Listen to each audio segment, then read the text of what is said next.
Hello everyone, my name is Matthew Cooper and this video is for teachers considering the move from K through 12 into higher education and by connection, adult learning.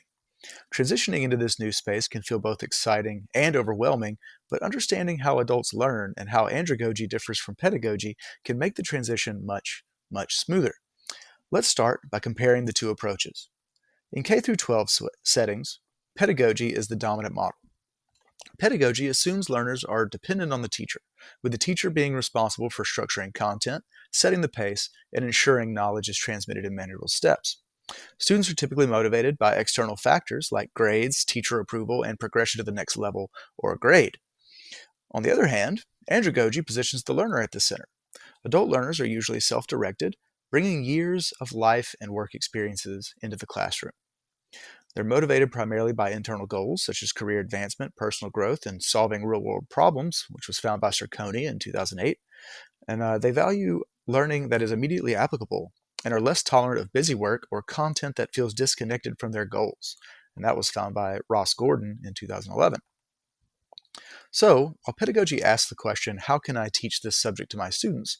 Andragogy reframes that question as, how can I create an environment where adults can learn what they need in meaningful and applied ways?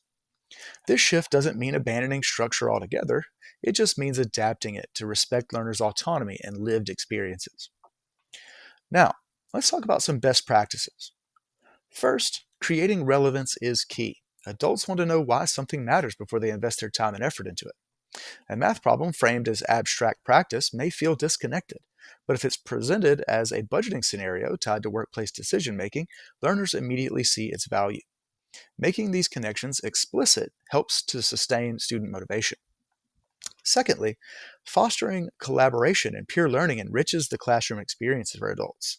Adults thrive and arrive with varied backgrounds, professional expertise, and cultural perspectives, and personal stories. Group discussions, case studies, or problem solving activities allow them to learn as much from each other as they do from the instructor. Research by Taylor and Croft in 2009 showed that when peer learning is encouraged, engagement and student persistent rates improve significantly. Lastly, supporting autonomy and flexibility acknowledges the complex lives that adult learners lead. Many students are balancing jobs, families, and other responsibilities, so offering options such as letting students choose between project formats or allowing flexible deadlines helps to reduce barriers.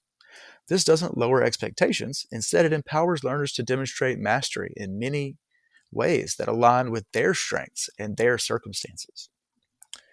To show how these principles work in practice, let me share a quick success story. In one adult education program, instructors redesigned a business course to include workplace-based case studies. Instead of learning leadership theory in isolation, students analyzed real scenarios from their own jobs. Participation in the class skyrocketed, and learners reported applying strategies immediately to their workplaces. This is andragogy in action, learning that is practical, engaging, and even transformative. Of course, even I still had some hesitations. Balancing my instinct to lead with giving adult learners more control can feel uncomfortable at first. I also think a lot about meeting the diverse needs of students because adult classrooms are often more varied in terms of age, background, and skill level than K through 12 settings. But ultimately, I see these challenges as opportunities for myself to grow as an educator and facilitator.